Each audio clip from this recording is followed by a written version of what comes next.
అగస్త్య మహర్షి పరమేశ్వరుడి కోసం తపస్సు చేసేటప్పుడు కాకులు తపోభంగాన్ని కలిగించడంతో అవి ఈ ప్రాంతంలో సంచరించకుండా నిషేధాన్ని విధిస్తూ శపించాడు.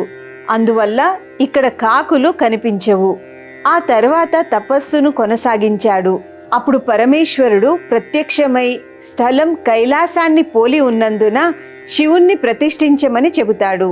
అప్పుడు వెంకటేశ్వర స్వామివారిని ప్రతిష్ఠించడానికి కలిగిన అంతరాయమునకు కారణమేమని అడగగా పరమేశ్వరుడు, ఇక్కడ గంగాదేవి ఎల్లప్పుడూ ప్రవహిస్తూ ఉంటుంది కాబట్టి ఇది తీర్థ ప్రాధాన్యత క్షేత్రం. ఇక్కడ వైష్ణవ ఆలయానికి స్థానం లేదు, శివాలయమునకు మాత్రమే స్థానము ఉందని చెప్పారు. అంతటా అగస్త్య మహాముని ఒకే శిలపై పార్వతీ సమేతుడై ఉమామహేశ్వరుడుగా భక్తులకు దర్శనమివ్వాలని